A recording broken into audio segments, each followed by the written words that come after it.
Hi, everybody. Thank you for joining. We're going to go ahead and get started now. Today's webinar is on pioneering Gen 5 security with R80.20, performance and prevention. My name is Michael Greenberg. I'm with product marketing here at Checkpoint under security platforms. And today I have the honor of having Benny with us, our head of product management for security platforms. And just a couple of housekeeping items. I want to remind everybody that this webinar is in fact being recorded and will be shared and made available on demand in the coming days. And as well, we do have a Q&A box here. So please feel free to use that throughout our session. We'll be able to attend the questions throughout. As well, we'll save some time at the end to answer some questions live. And of course, everything that we don't get to will be handled offline. So without further ado, let's get this kicked off. So, as Checkpoint customers, I'm sure you guys have heard about the generational attacks and Gen 5 cyber attacks. And actually, in order for us to act on today, we need to understand what actually brought us here. It all started in the late 80s, early 90s in Generation 1, where we first saw the virus be introduced. And we actually, the cybersecurity world had to answer it back with antivirus. Then in Generation 2, we started seeing attacks on networks, and no coincidence, 1993, Checkpoint's founded and introduced the first stateful inspection firewall. In Generation 3, things are starting to get a little bit more sophisticated, and we start seeing attacks on applications. And of course, we have to combat it with anti-bot, anti-malware, IPS, etc. In Generation 4, things started to take a turn for the worse, and we started to see payload distribution attacks. These are sophisticated polymorphic malware that actually hides and embeds itself in innocent-looking files. And then this unfortunately brought us to today, where we are seeing Gen 5 cyber threats are among us. They're large scale, they're multi-vector. We've seen state-sponsored attacks like WannaCry and NotPetya. And unfortunately, they're not slowing down.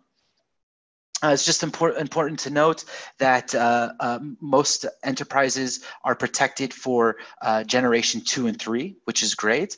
But unfortunately, the other side of that means that 97% of enterprises are actually not protected against Gen 5 attacks. So let's take a look at some actual devastating Gen 5 cyber attacks and understand where this puts us. So in 2017 of last year, I'm sure we've all heard about it. The NSA cyber tools were leaked, and we saw the massive outbreak of WannaCry, as well as NotPetya. Earlier in this year, we actually saw some huge ransomware attacks. Atlanta City, we had first, which actually ended up being about a year's worth of data that was destroyed. And then we saw a huge ransomware attack with SingHealth, which actually compromised 15 million personal records. And this took place in Singapore, and it actually is one of the largest breaches in Singapore. And unfortunately, sadly, this could have easily been avoided had their systems been updated. Unfortunately, not providing the proper updates left them extremely vulnerable, and they suffered a severe ransomware attack. And then, as we all heard recently, published October 4th, there was some cyber espionage that took place on American soil with tiny microchips planted on motherboards, and we really witnessed a real supply chain hack. So all of this devastating attacks and what we're experiencing with Gen 5 around us really just inspires all of us to keep the innovation high and strong. And this is why we're excited to introduce to you R80.20. We have more than 100 new features with it. It's the cybersecurity management of the future, and we're really happy to be sharing it. So if we just take a little overlook on how R80.20 is pioneering Gen 5 security, performance, and prevention. It all starts with having the highest security effectiveness. We're able to bring 3 times more accurate threat prevention with innovative artificial intelligence engines. I'll be able to show you some of those shortly.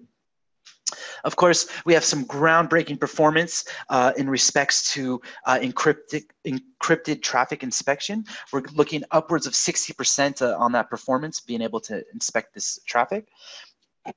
And we're very excited. I'm very excited to be showing you one of my favorite tools that we have here is the new cyber attack dashboard, which is improving incident response efficiency. And we can't talk about security without talking about cloud. And R80.20 is offering the complete cloud security here with dynamic integration and granular control. So let's go ahead and start with the how we're achieving the highest security effectiveness. So we've making lots and lots of innovations with our artificial intelligence. These new and innovative engines help strengthen the entirety of the Infinity architecture. With this new intelligence, we're achieving 3 times more accurate threat prevention, respectively through the artificial intelligence engines named Cadet, Huntress, and Campaign Hunting. And it's giving us higher catch rates and lower false positives, and we could proudly say that we prevent unknown attacks. So let's take a look at some of these engines.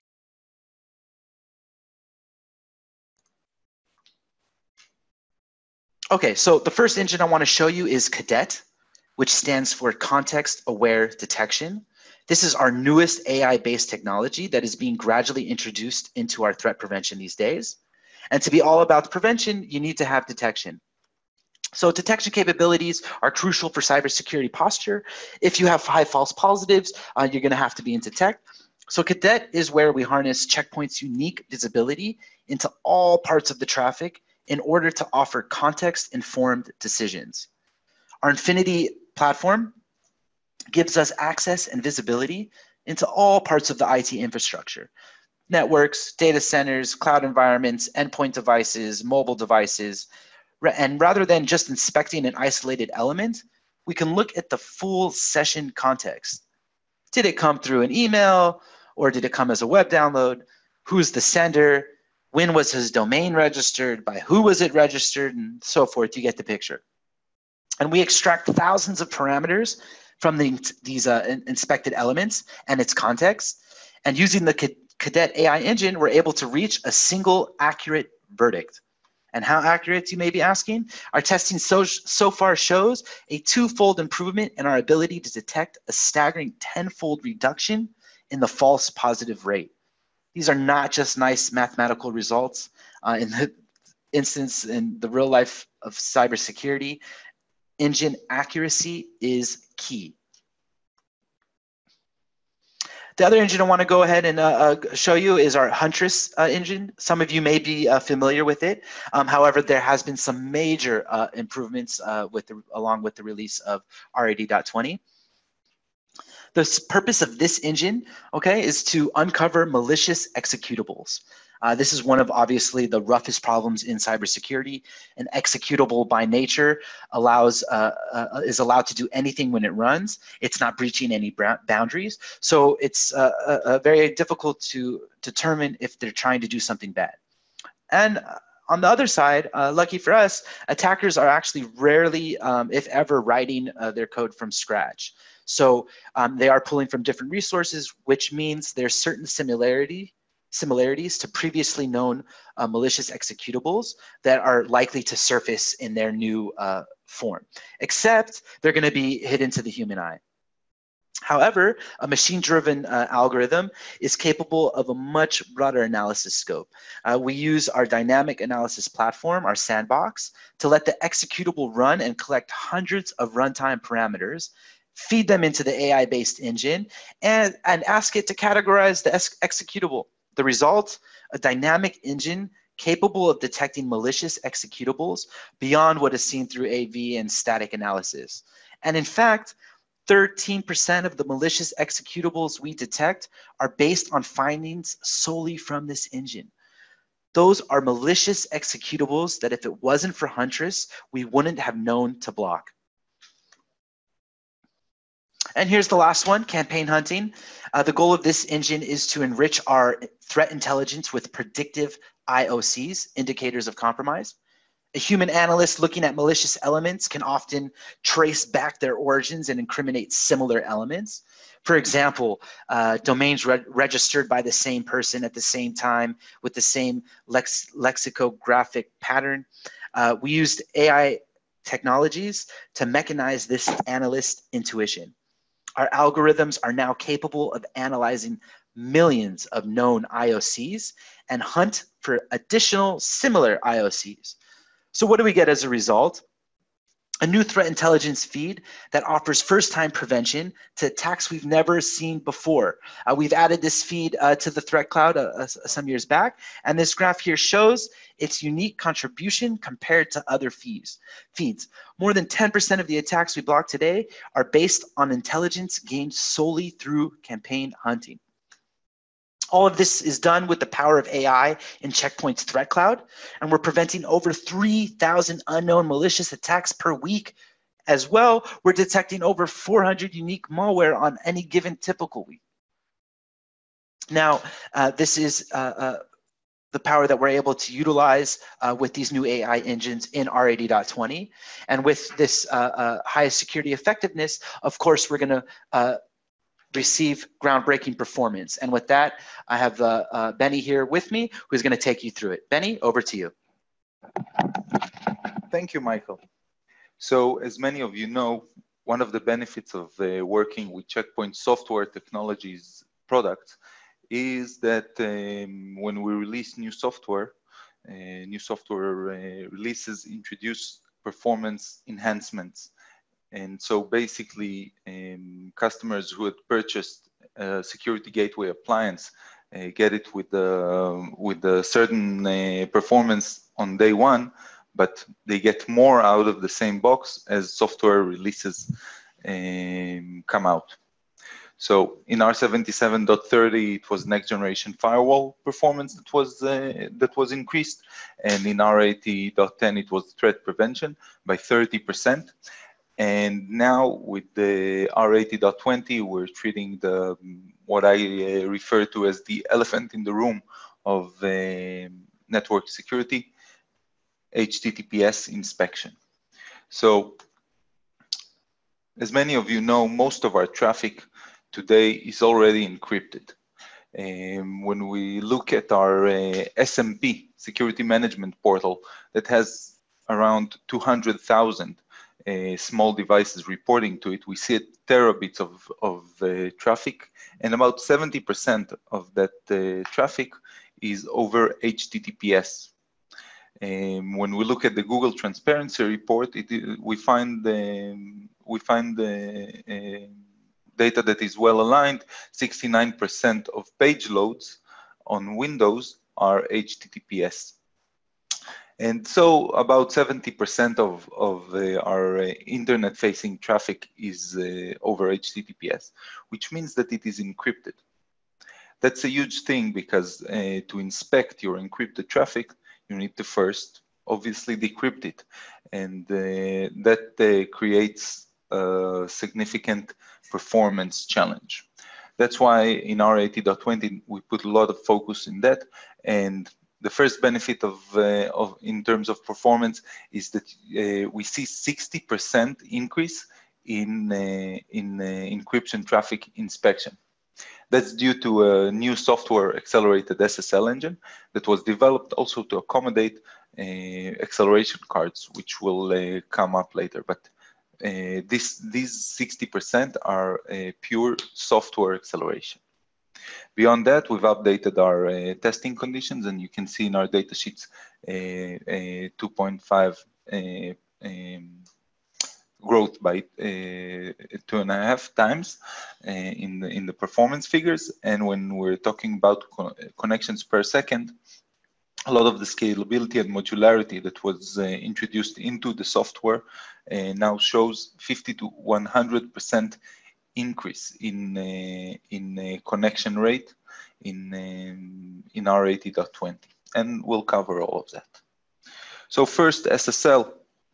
As I mentioned, most of our traffic is already encrypted. If we do not inspect this traffic, well, we don't get much security. It's quite, it doesn't make a lot of sense from a security perspective to overlook 70% of your traffic. And so when we compare R80.10 to R80.20, and here you see the test results on a 15600 appliance, we see that you get 60% gain in performance from 1.7 gigs to 2.7 gigabits per second in R80.20. That's same box, different software. And this was tested with 90% SSL. All of that is due to the new SSL engine in R80.20. Now, when we're looking at the way that performance is being tested,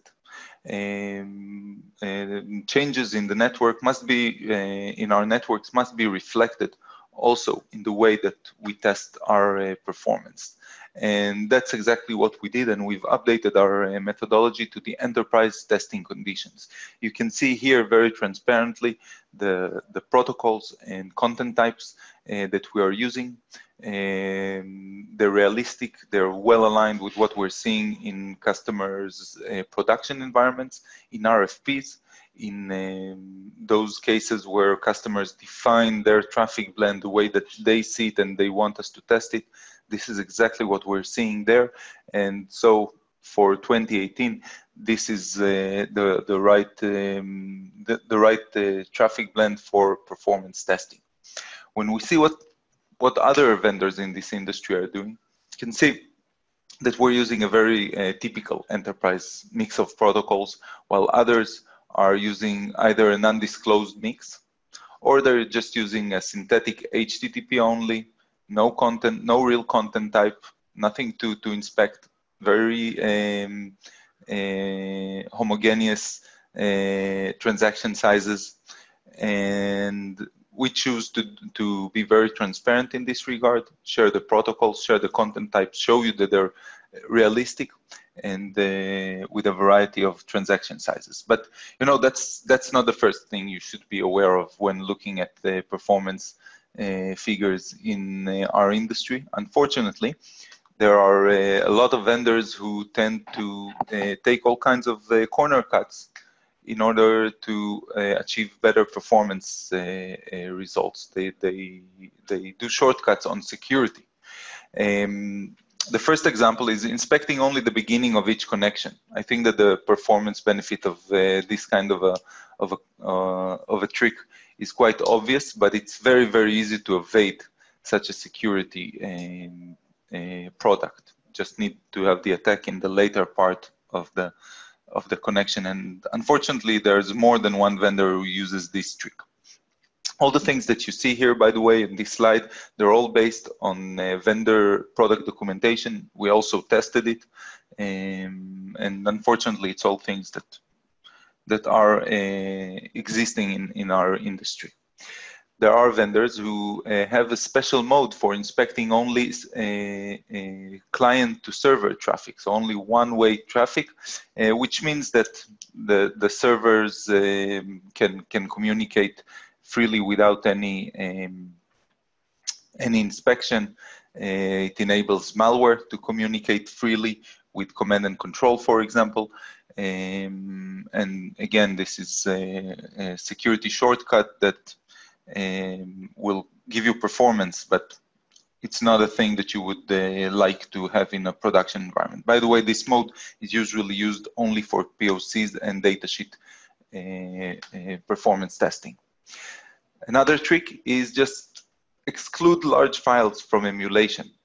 So for example, this presentation that you're seeing right now, it's more than 10 megs. So some of the solutions in the industry from companies who are regarded as leading companies just wouldn't be able to inspect that. Some of these companies also have a limitation for 1 meg file for a PDF to be emulated.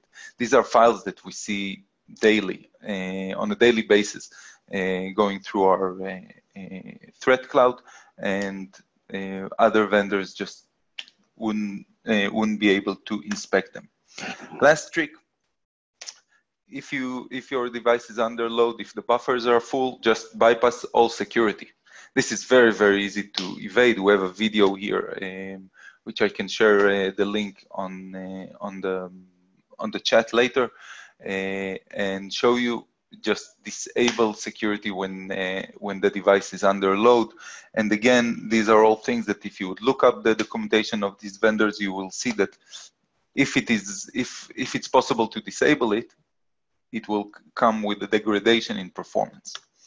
So R80.20 together with the new enterprise testing conditions show a different picture in performance, moving from 1 gig to 2.75 gig for full threat prevention, protection against 5th generation of attacks, 6 gigabits per second of next generation firewall, and 25 gig of firewall throughput. This is on a 5800 appliance. Just one example. There are others, 5100, 15400, 23900. All of these gateways have their data sheets updated. You can see some of the numbers here. You can look them up in our website. Last, on performance, connections per second. Connections per second is a measurement that represents the number of new connections that the gateway is able to inspect in a second, and it represents how many users and how many servers, how many endpoints can you protect. And so in R80.20, our software had become much more scalable and modular, so we can put to use more resources, more CPU cores to create new connections. And so this is quite an amazing test result. From R80.10 to R80.20, we see almost 100% gain in connections per second measurement on a 23900. These are all measured results. They're already apparent in our data sheets, and you will see this kind of gain in all of the high-end appliances, the ones that have enough cores to utilize this new characteristic, this new modularity of our software. So all the 2U boxes, basically. To summarize, R80.20 brings you more security, but also doubles the performance against 5th generation of attacks. And now, back to you, Michael. Thank you, Benny. Okay, so we've seen the highest security effectiveness available with R80.20, that powered by the wonderful AI engines that we have in place. Benny took us through the groundbreaking performance power we're able to achieve with this new software release, and how we can get the best out of our cybersecurity investments. But what does it actually give us? R80.20 security management is operational excellence. Now, if we truly want to understand that and achieve operational efficiency, let's understand that our security is only as strong as our ability to manage it. So I just want to start with the first stat here, which is 98% of enterprises experienced a significant cyber threat in the past 3 years. Just looking at our timeline of devastating Gen 5 attacks, we can see this is clearly in line with what's going on in the cybersecurity world. Another cause for concern is that 58% took more than 24 hours to start remediation of the threat. This is a huge number, and I just want to state that also, all the people that took 2 days to remediate, 1 week, 3 weeks to remediate, months to remediate, are also part of this statistic here. So it is a worrying point, and we all know what the dramatic effect is if we're down for 1 minute, hours, and of course days.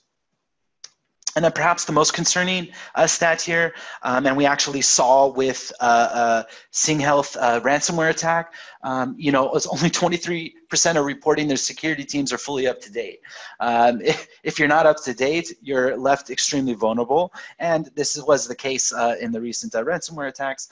So if we're not capable of managing our security, we can't expect our security to be efficient. So we need to step up to Gen 5 cybersecurity. R80.20 allows us to do so. Providing a single console and a unified policy, we can literally manage everywhere, all aspects of security on both physical, virtual, and cloud-based environments. We can manage everything from users to data to applications, and most importantly, we can manage efficiently everything. All access points are now controlled in one place. But more exciting than that is the new cyber attack dashboard. This is an out-of-the-box dashboard for cyber attacks. One view to monitor advanced attack attempts. Now, we've spent countless hours understanding the needs and use of our customers when it comes to what it is that they actually want to see and delegate. We've implemented all of this into the new cyber attack dashboard. Now, having to find a few security events that require action takes a lot of time, as I'm sure all of you know. In a standard scenario, we're looking at, I have millions upon millions of logs that are happening every week. And from those millions and millions of logs, I need to understand which of those are actual threat prevention logs. And there's probably hundreds of thousands of threat prevention logs that I need to look through. And then once I get through these threat prevention logs, I need to understand, okay, which of these are actually security events? And are they security events of concern, or are they not of concern? And this new cyber attack dashboard literally lets us find the needle in the haystack. So when I'm going from my millions of raw logs, and then I'm finding my threat prevention logs, which of those are actually relevant to the actual security events, I'm going to end up with about four or five actions that I actually need to do to implement the security that I need to take care of. So this really allows us to do so. And Q cyber attack dashboard, this is where it comes in. We're really able to find this needle in the haystack. And we have real-time forensic and event investigation with a single view into our security risks, which ultimately allows us to respond to security incidents immediately. And true to checkpoint fashion, everything is drill downable. Click an attack vector, get the detailed correlated events. You can easily learn more, and you can even get all the way down to the log level, from which there you can pull up the log details and be taken to the rule and the policy and delegate the changes as you see fit, all within a single console. So this is really great and intuitive. Log Exporter is new, it's huge. We've been wanting it for a while, and now it's here. Log Exporter enables easy integration with third parties, such as Splunk, ArcSight, Logarithm, and of course any other CM application that can run syslog agent. And how it works in a nutshell, it's very simple. Log Exporter is a multi-threaded daemon service which runs on a log server. Each log that is written on the log server is read by the Log Exporter daemon. It is then transformed into the desired format and mapping and sent to the end target.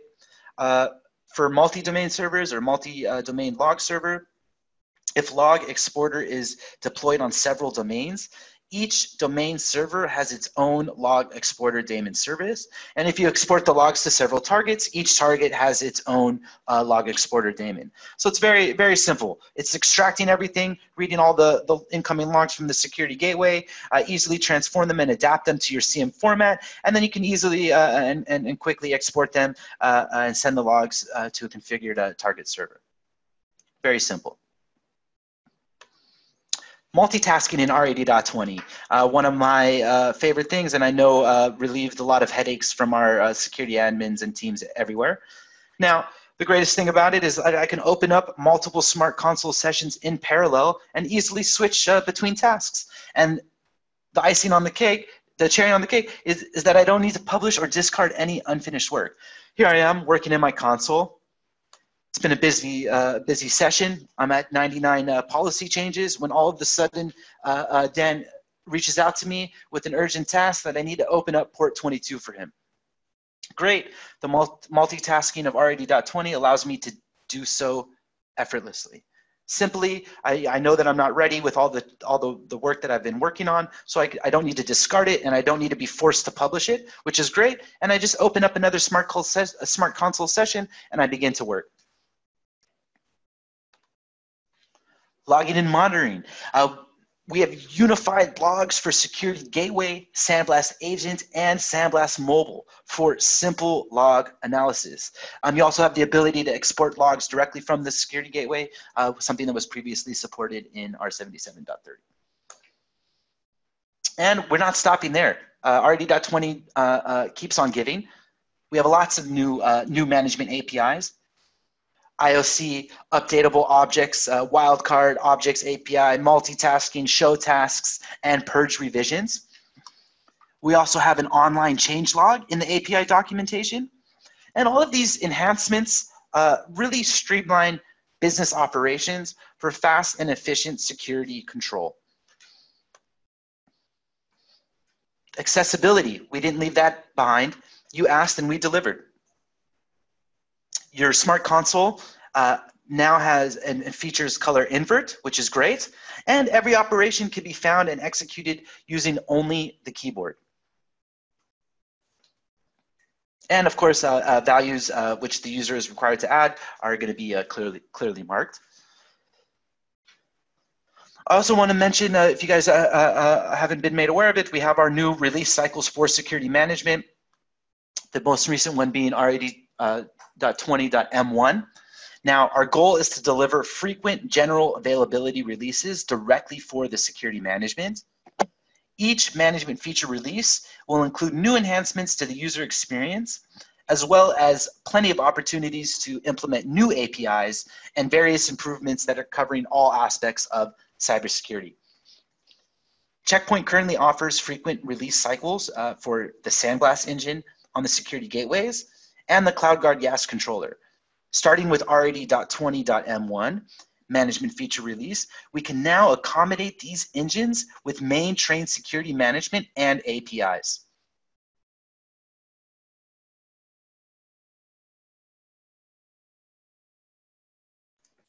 Now, I just want to take a look at what exactly we're able to achieve by upgrading to the newer software by using R80.20 and checkpoints management. Is we can clearly see that the man hours that are required for a yearly management of 50 gateways is significantly lower than the competitors that are out there. And one of my favorite quotes, which still stands true, is that checkpoint management is the gold standard against which other consoles are measured.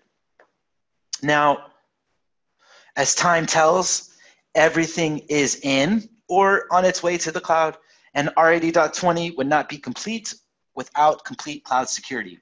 And I'm sure most of you have heard by now that Checkpoint recently acquired Dome9, and we're really excited about what these innovations and integration is going to bring to CloudGuard. Of course, we have the complete cloud security. Our CloudGuard controller continues to release frequent updates and is supporting even more cloud providers. Just this year alone, we added Google Cloud, Nuage, Cisco ISE, and we have more coming. The Smart Console and the Management API will get frequent version updates to enable main train support for the new CloudGuard features. Of course, adaptive security for the cloud is what we're all about, and managing access rules to online services is now easier than ever, with ready-to-use automatically updated groups doing all the work for you. We actually recently announced at Microsoft Ignite our integration with Azure Virtual WAN. And we're really had a goal to just make it easy to connect all of your branch offices to your Azure cloud assets. And we were able to do so with the click of a button and being able to provide secure site-to-site VPN.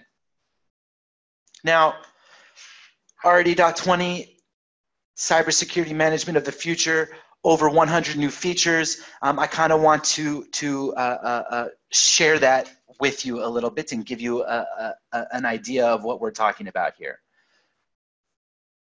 We talked about 100 features, and let's look at them. We have performance enhancements. Benny took us over the HTTPS inspection performance with up to more than 60%. We have performance enhancements for the VSX gateways and some significant improvements and new features across advanced threat prevention. Like I mentioned, we have IOC API, we have layer sharing for threat prevention policies, MTA monitoring, email history, views, and statistics, all available to view. We didn't leave anything out. CloudGuard, yes, we just stepped over what we added there. Access policy, identity awareness, mirror and decrypt. We're really Our goal here was to not leave anything out. Clustering, we've taken care of. The management server has a new Gaia Linux kernel, and which has more than 2 terabytes supports per single storage device. We didn't forget about our advanced routing, our ICAP client, and of course, all the management enhancements to the smart console, to logging and monitoring. We touched on. We showcased the log exporter. We saw how that's working. Smart provisioning. The integration is there. It was previously supported in R77.20. We have mobile access. We didn't leave out. Endpoint security management server was approached, and of course, compliance. And these are just the features that we have here with R80.20, and we want to keep that up and deliver, like I mentioned, the quickest and most features to our customers and users as quickly as possible, which is our management feature releases. So of course, those when R80.20 M2 and M3 roll out, you'll get those on the management side. Now, I also want to just show real quick. If I'm here in the user center, I want to just show a great upgrade wizard that we have. If I'm here and I'm in my support center, okay, I'm just going to my upgrade wizard. We have a great new tool, very easy to use. I'm going to go ahead and let's say I'm in the scenario that I want to upgrade. I go ahead and click my upgrade. I know that I'm working, we have some new branches that opened up, and I have some security gateway appliances that I want to be on R80.20. So I'll go ahead and define my environment as so. I'll select which appliance I'm using. I know I have the 3100 there. Okay, I need to select the operating system, and the version I'm currently on is R80.10, and I want to move to R80.20. I click the next, and everything that I need is simply provided for me and easy to use and directly there. Another, if I wanted to just upgrade it, but it's actually something on the management side. So I'm looking at my security management server. I know that I have Smart One appliances, okay, and I'm using a 405, a Smart One 405, and I want to go ahead and I know that I'm on the R77.30 here, and I want to bring it up to R80.20.M1. So I can go ahead and do so. And I have everything. I have the SKU was even provided for me here. So this is really great, an easy tool, easily found in the user center, in the support center.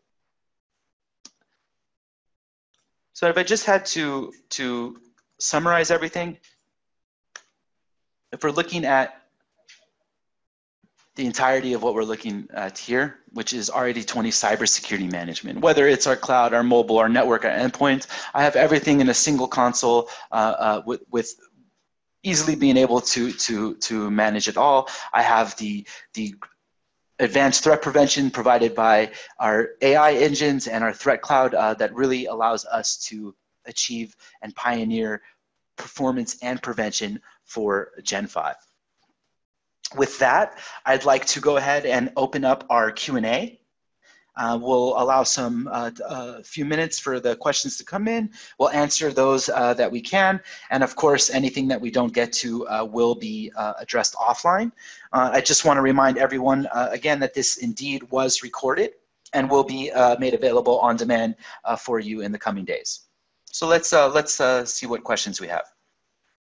Okay, so we have a question here asking is there a minimum SPU, a performance requirement for cadet huntress and campaign hunting independently from throughout and from throughput and session count? So simple answer, no. As the machine learning is doing all the heavy lifting, it's actually done in the threat clouds. It's done over there. And the gateways is left with only one simple operation to do, which is to calculate the model. And so actuality, the performance is not affected by this. Someone asked the frequency of the management feature releases. These are planned to roll out every 2 to 3 months. Okay, so we got another question here. How do we convince our IT manager to upgrade the software in order to run SSL inspection? So I would say that not using SSL inspection in 2018, looking forward to 2019, is just overlooking the majority of your traffic. it's not really secure. And the simple example I would give that IT manager is that if I get an email from a friend who wants to join the company, and he sends me that email to my Gmail, to my private email, not to the corporate account. Without SSL inspection, this email and the attachment will never be scanned. It gets into the system, into the organization, and being downloaded if there's any malware there. For naive reasons, not something. This friend is not trying to attack us, but he sends it from his private computer. If it has any malware, boom, the malware is inside the organization, and we are compromised. And this is a very simple example. You can think of a lot others, but basically all of our interaction through the internet is now encrypted, and we must inspect that traffic. So we have some time for a few more questions here, and I just want everyone to know that should your question not be answered, not to worry, we will address it offline. And so I just want to clarify that these management feature releases, they're not beta releases, they are indeed stable versions. Another question that is coming, will you be able to do SSL inspection against the new standard coming out? I guess Scott is referring to TLS 1.3. So TLS 1.3 is still being worked on for support here. The standard has been closed only a couple of months ago. So it is in the works, and it will be supported. It's on the roadmap for 2019.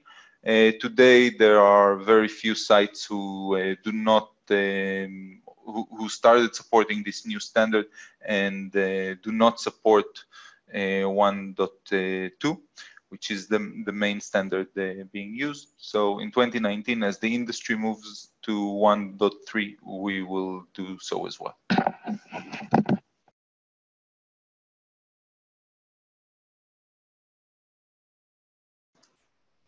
We have a question asking, is there additional memory requirements for R80.20 as with R80.10 you had to upgrade with 32 gigabytes, and it's staying the same. We didn't require more.